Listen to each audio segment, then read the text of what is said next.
So yeah, you read the title right. Squad is bringing microtransactions to their game. Well, it's one microtransaction. In a blog post that went out yesterday, OWI, developers of Squad, have stated that the 4.27 upcoming update will be the first one where they add a new form of content to the game with the introduction of emotes.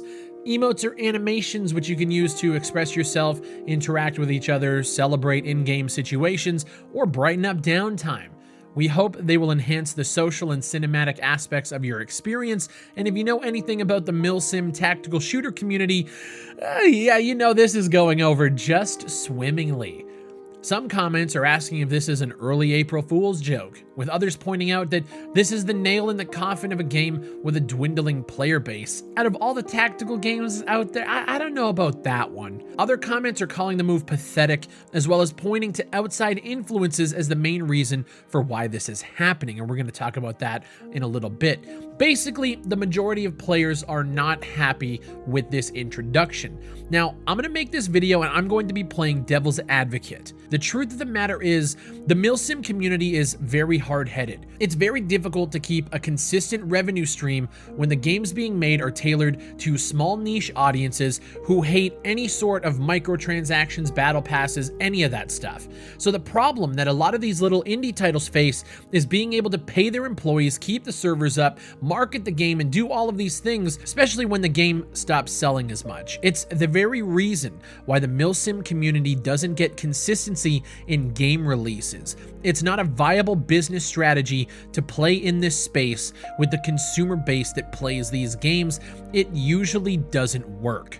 Now, that being said, when it comes to Squad, according to Google, they've sold over 3 million copies. So let's just go on the low end, 3.1 million, multiply it by a blended average of around, I'm gonna say $27, given the game's initial price way back in like 2016, plus what it's grown to now, which is a full price $60 experience. With the math, it gives you around $80 million. Now, this is just ballpark. I have no idea. That's some pretty crazy numbers. Big Fry, $80 million? Well, why do they need it? Well, let's talk about it. Take 30% right off the top for Steam, take 5% to go to Unreal Engine, then take another 30% for taxes, and that's right off the top.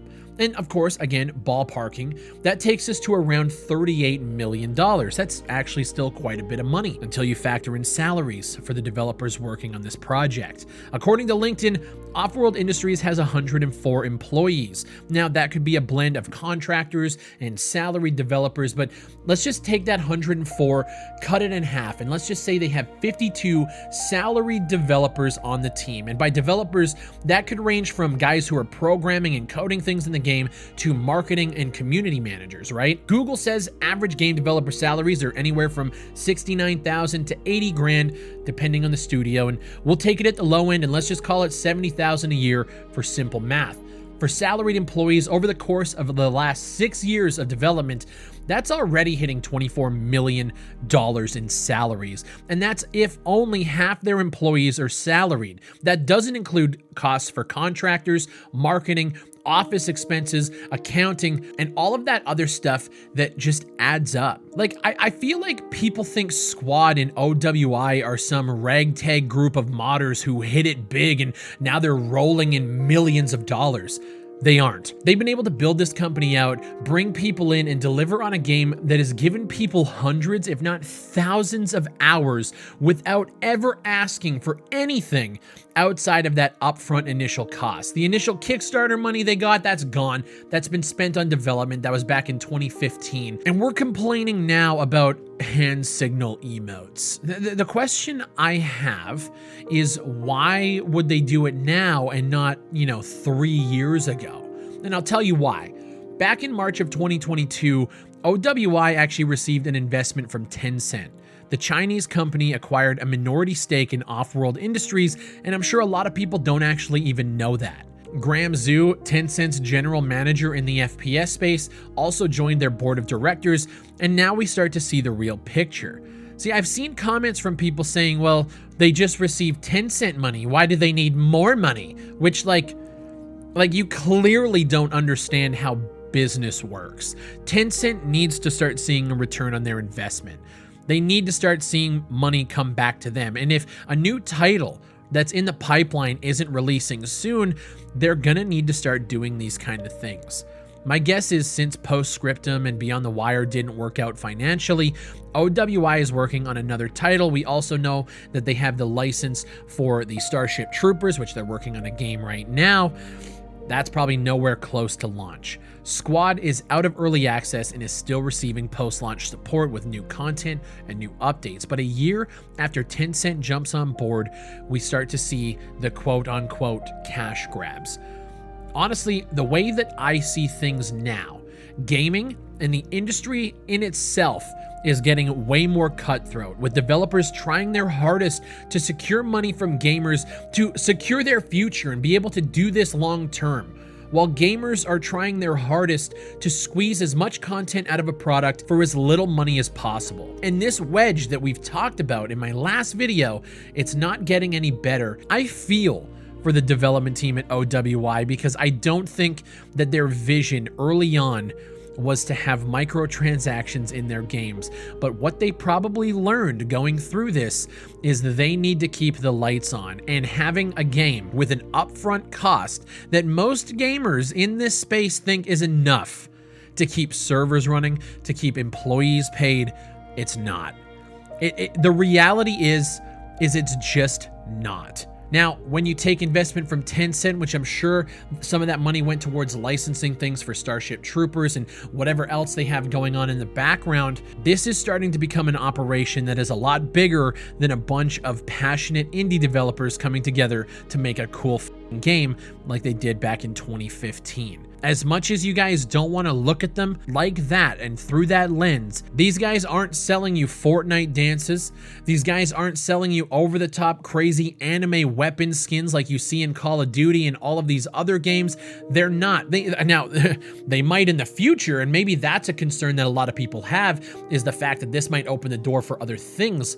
But I feel like a couple of hand signals and maybe some little first-person emotes, honestly, in the grand scheme of things, I think that's pretty good. But of course, the milsim community is losing their collective minds because a company wants to, I don't know, maybe bring a little bit more recurring revenue into their pipeline. God forbid that developers who have worked their fucking asses off to deliver on an experience. Like, Squad is poster child for Kickstarter projects that have gone right, for early access games that have gone right. They have done everything right. And the amount of people that I have seen say that they were going to uninstall the game because they are doing this now is fucking pathetic. We have to bend and we have to start thinking about the business. It's not about greed as much as it is about securing their future so that they can deliver on more titles.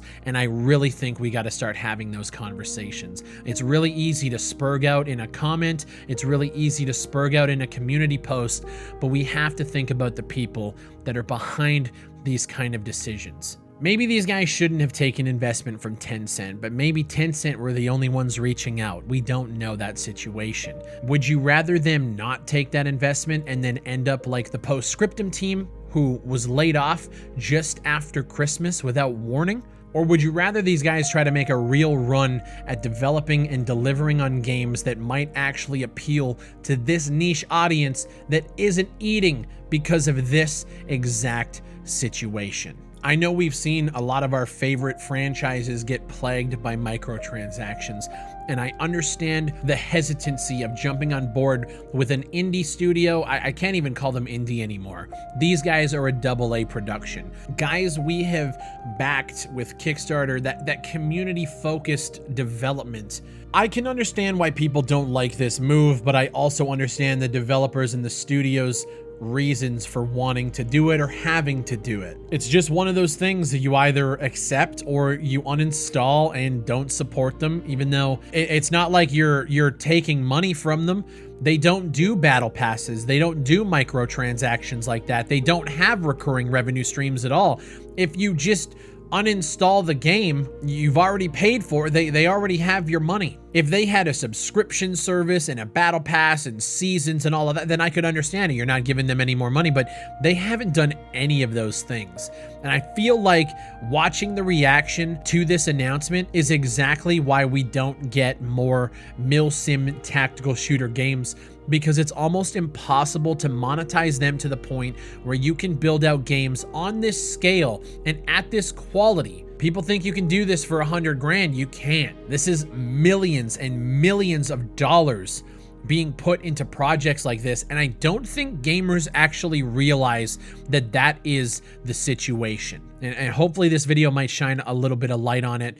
I'm not trying to make excuses. I'm just trying to give you guys another side of the coin, because I see that a lot of the industry is going towards it, and there's a reason for it. The guys at the top, the EAs and the Call of Duties, the established franchises, you know, we hear like Call of Duty made $1 billion in 10 days. Like, why do they need to have microtransactions? When you actually break down and realize what that equates to with how many studios and how many people they have on payroll, how much marketing they do and all of that stuff, I get why games are moving towards this direction. And that's where we're at. But the big question I have for you guys is, what do you think about this situation? I hope my video doesn't come across as like condescending. Really, we just got to kind of start talking about the reality of the situation. Games are getting more expensive. Developer salaries are going up, right? Everything is going up. And in my opinion, with this situation specifically, I think a couple of hand emotes isn't a big deal. Yes, it will open the door for more monetization in the future. That being said, maybe these are the guys who will do things right, where the skins that they do bring to the game, whether they're weapons or soldier skins or whatever, are still grounded in reality. They're not that anime, ooh-woo, waifu shit that we see in Call of Duty that everybody hates. That remains to be seen. But I ask you guys a question. What do you think about this situation? Are you happy about it? Are you not happy? Let me know in the comment section down below. This is probably going to be a controversial one, and it really shouldn't be. I really think we just got to start looking at these situations from all angles. As always, guys, my name is Big Fry. Thank you guys for watching. Shout out to the Fry Nation, and I'll see you on the next one.